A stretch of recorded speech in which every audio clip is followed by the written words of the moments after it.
One of the main defining traits of a man is the ability to take action. How do you take action, and what does it mean to actually take action? We're going to talk about that this week on episode 166 of The Relaxed Male. This is The Relaxed Male, a show that comes to you each week helping men to remove the nice guy from their life so they can actually live their life on their terms. Join the host, certified coach Brian Goodwin, as he helps men step out of their heads and become free from the thoughts that bind them. Hey man, hello and welcome to Relaxed Male. All right, well, this week is going to be a little bit different. First off, I'm a little bit behind. We're actually, I'm getting this done on Wednesday before we're actually supposed to be releasing this episode. We've had a heck of a time. I am fixing to be welcoming my first grandchild, my first granddaughter into the world, and we're not sure when that's going to happen. That is going to be any moment now. And I was out of the area and out of hair and out of mic reach and everything else for several days. Got back here to Elk City for just a little bit, and now we're getting ready to possibly be taken off again because it didn't quite happen last time. We had the baby shower, but also they were trying to move the kiddo because she was sitting around upside down and she wasn't having it. So apparently she's got an abnormally large head, according to what my daughter wants to say. But it's actually, it's not that she's like hydrocephalitis or anything like that. It's just, it's a joke on the dad, actually, more than anything. So, but anyhow, wanted to talk today about taking action, because this is one of the things that boys actually really struggle with, and men just do instinctually. Men know that we have to take action. We are powered. We are driven to take action. We've got to take action. If something's not going on, it drives us up the wall. We really can't sit still. Grown boys, however, no problem sitting still. No problem just being a bump on a log, doing absolutely nothing. And that's where you can really separate the boys from the men. That's where most of the decisions are made. And I wanted to talk today. How do you actually take action? Because I know that there's a lot of guys, especially you guys going through a divorce, who are realizing, holy crow, you're right. It is my fault. I have to take at least 50% of the responsibility as to why my marriage fell apart. And that is because you sat at the house and you did a whole bunch of nothing. So what do you change? How do you make a shift in what you're doing, a shift in who you are, and a shift of what you do? Well, the first thing is make this decision. Decide. Be on one side of the fence or the other. Don't just sit there and go, well, I'll see them. Oh, no. Being wishy-washy doesn't cut it. You have to make a freaking decision. All right. Now, I understand. Making a decision is incredibly scary. It is unnerving. It is full of what ifs and I don't knows and all the other weird thought loop errors that you will get caught up in. And the reason why is because just looking at the name, decision, first part of that word is like dissect. All right. You are separating, you're taking apart your choices. Also part of that word is scission, which means to cut. All right. So you're making a decision. Now, a more current form of the word is to decide. Side. Has the same sound as what genocide, as homicide, as patricide, as infanticide, as suicide. You're killing off a decision. This is why decisions are so freaking scary, because it sounds like you're fixing to kill half of yourself. You're fixing to cut yourself in two, and half of it's going to die, and you're going to be half the man. And no, man, that's not the case. Yes, you are cutting a choice away. You are killing a choice that you may have. You are killing, removing, dissecting, taking apart the decisions, all the choices that you have in your life. You have to decide, do you want the apple, the red apple, or do you want the Granny Smith apple? Red Delicious, Granny Smith. Red Delicious, Granny Smith. And when you make a choice, guess what? If you choose on that Red Delicious, guess what? You're not getting that Granny Smith. It's gone. It's a decision that you made and you went on, and you have to be able to make the decision and go on and quit looking behind you going, well, I don't know. Maybe I should have taken that. Well, shoulda, coulda, and woulda, dude. It doesn't matter anymore. Once you've made that decision, it's done. It's over with. It's out of the way. You can't go back in time and make another decision. Make a decision. As the old proverbial saying goes, shit or get off the pot, man, because you need to make that choice. Make a decision and then stick to it. That's where so many guys get into problems. They make a decision and I'm going to do this. And I don't know. I'm going to leave my wife behind. I'm just going to let her just live her life. Oh, but what if I could talk her back into coming back home with me? That's the type of stuff. That's the mealy mouth, whooshy, linguini, limp spine type of discussions, type of thoughts that boys have. If you want to become a man to where you might actually even be able to rescue your marriage if it's not done already, you actually have to steel your spine. And part of stealing that spine is when you make a decision, you stick to the decision and you carry on, no matter what your wife says about it, no matter what anybody else says. You know what you have to do. You go on ahead and you do it. Another part that you want to stop doing is stop playing the ignorant game. And this is so what do I do? I don't know. What do you think I should do? Well, what should you do? I'm not you, man. I will never be you. Your best friend, Carl, is never going to be you. He doesn't know what he needs the best more than you. You're the only person who knows what's the best for yourself. Carl doesn't. I don't. Your Aunt Gladys doesn't. Nobody around knows the decisions quite as well as you.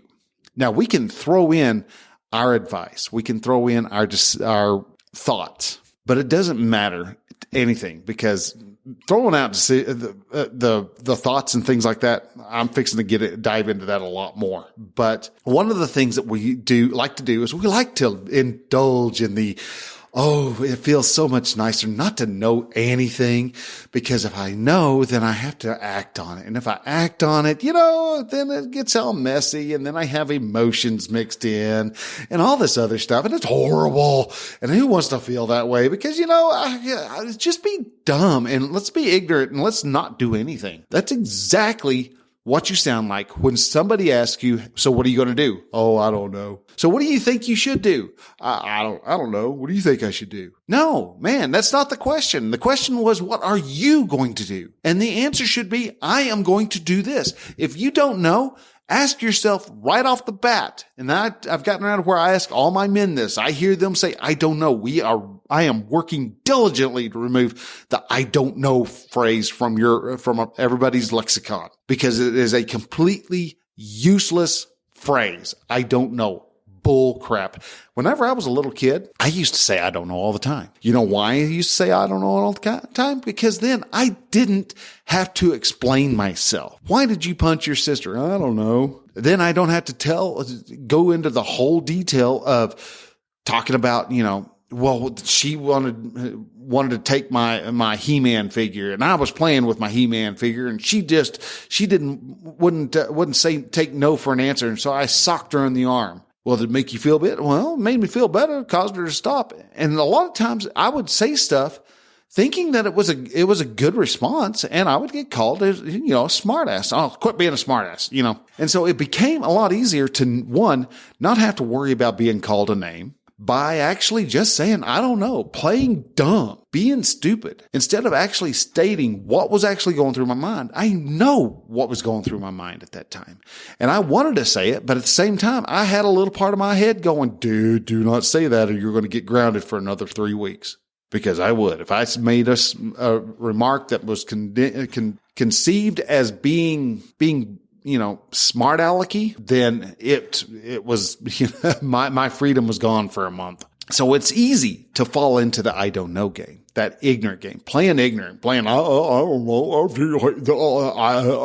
gee whiz, how am I supposed to know? You're supposed to know by applying your thought. Make a decision in your head, and you will stop playing that ignorant game. You will actually go off and become a more dedicated, action-oriented man because you stopped with the indulgent action of going, I don't know. Because when you say, I don't know, you're turning your brain off because you have the ultimate excuse. Why do I have to think? I don't know. I don't know what I should do. So I don't need to think any harder than what I'm already thinking because, I don't know, because I don't know is the dead end. It is your brain going, dude, you don't want to go any further? Here, I don't know. And it's everything after that is turned off. When in all reality, you do know. You may not want to say it. It may be scarier than hell to say it, but you can actually say the reason why, especially with you being a grown-ass adult, man. Come on. You're an adult. Go off and state what it is. Well, I may make my wife mad. Well, guess what? She's leaving you anyhow, so what does it matter if you make her a little mad? It may be the thing she needs to hear. I will also stipulate that you need to have a little bit of wisdom in what you say to your wife if you still are married, and you need to highly practice the 95-5 rule, and that is 95% of the dumb stuff you want to say to her, don't say, because that other 5% is going to make up for all the dumb stuff you wished you would have said. So don't use your knowledge and the things you want to say to your wife on a very limited basis. But man, you definitely want to stop playing the ignorant game. It's not helping your manners at all. It's not helping you in your self-confidence because you're telling yourself, you don't know anything. And if you don't know, guess what? You're becoming dumber. Allow your brain to exercise. Get past the nervousness and actually make a decision. If you did know, what would happen? State that, stick to it, and follow it. And another thing you want to not do on making a decision is asking everybody for advice. Now it's good. It's good. Ask for advice. You can ask people. So what would you do in my decision? And hear what they would do, but don't make them have to make the decision for you, because that is, again, just your brain going, dude, I don't want to make the decision. This is too hard. Let John make the decision. So that way, if it doesn't work out, you can blame him and say he's a moron, an idiot, and he screwed it all up. You're passing your responsibility off onto John, and John's just kind of going, well, dude, okay, yeah, sure. This is what I would do, and blah, blah, blah, blah, blah, blah, blah. And 90% of the time, you're not even going to take his advice anyhow. So why even waste his time? Why ask him something that you're not even going to do? You're just trying to give out the false impression that you are trying to do an action that you damn well are not going to make. Unless you plan on taking that advice and applying it and trying it and seeing if it fails. And more than likely it will, because his advice is for him. Your advice is for you. Now, it's good to ask for advice because guys can give you some heads up on what some pitfalls may be. But at the same time, it's not going to be the end all be all of solutions until you try it and you fail and you try and you fail and you figure out how that little piece of information that your friend gave to you, how it actually fits into the puzzle. Now, something else you don't want to do is sit there and be doing paralysis by analysis. That again is, people going through and the actions of acting like, yeah, I'm going to get this done right. I've got a website, helped a friend put up a website. Took me a day to get most of it up. Now, there's still a lot more to do, but the vast majority of it is up. It's ready. Let's go. How? Did I sit there and ask him for all his words? No, I decided, I'm going to throw words up there. And if he doesn't like the words, then he can help me change them. He can tell me, dude, that is a really crappy way of phrasing it. Who talks like that? Well, I talk like that. Well, I think it's wrong. All right, cool, sweet. Where does it need to be corrected? How would you like that phrased? What is the tone? And I will ask questions to find that out. I am after information. But to go, well, let's see, I just can't really get the logo just right. No, you know what? If you're in a business, nobody cares about your gosh dang logo. I'll let you know on that one right now. That's just a bullcrap excuse for you to not take action. I've been doing coaching for almost 4 years now, and I just got a business card. And it's actually not even a full-fledged business card. It's one of those dot cards. So it's got got the tap to bring, anyhow, it's got an RFID chip in it. I can't think of what the actual phrase is, but anyhow, people can tap it on their phone and it will actually pull up a site with all my links, and they can actually download that in as a contact to their phone. And, it's cool. It's effective. It's good for the young whippersnappers out there who are having trouble. But I still don't actually have actual business cards, and I'm planning on getting some. I'm going to spend, $45, $50 and get a pack of 100 and see if I can get through 100 of those, get and sell out and have to buy some more. Now, if I can talk, this would be highly beneficial. But again, I made a decision. Should I spend $40? Or actually it's more than $40, but over $40, like 75, I think is actually what it was for business cards, or should I just spend 20 for a dot card? And I was like, yeah, let's do it 20 for the dot card, because I can just tap and go, or I can show them the QR code, and they can pull their stuff up and be able to download it to their phone and be good. You have to make it a choice.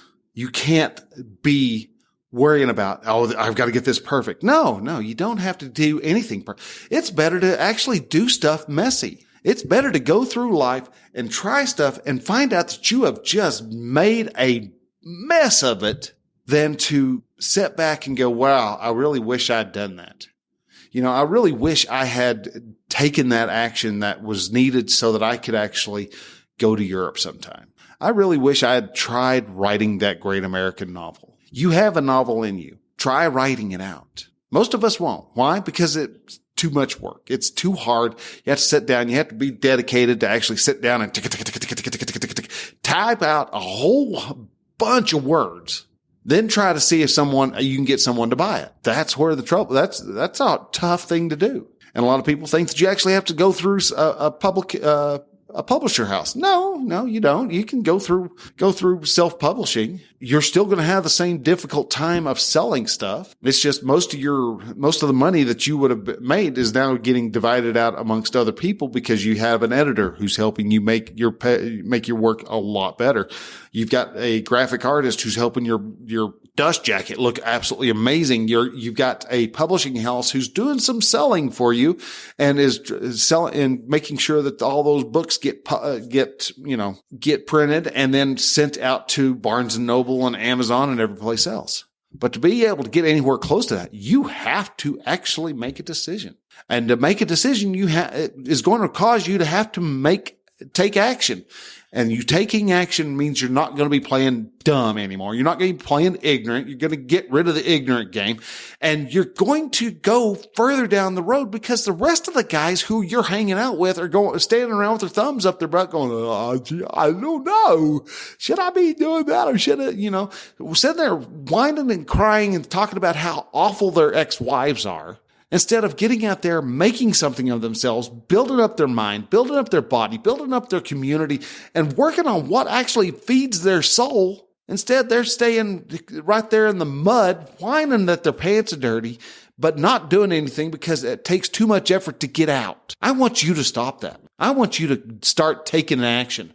Start deciding, you know what? I am not going to sit here and be the victim in my divorce anymore. I am going to go and I'm going to take action. I'm going to get a coach. I'm going to get a divorce coach, and he's going to help me get through this so that on the other side, my wife may think she is made a mint, but she knows that I'm better off. I'm stronger and I am the better man. And she's going to really seriously regret leaving you for what she did. If you want to have that opportunity, reach out to me. Go to relaxedmale.com/coaching. Fill out that, hit the consult button. Again, if I could talk, it would help.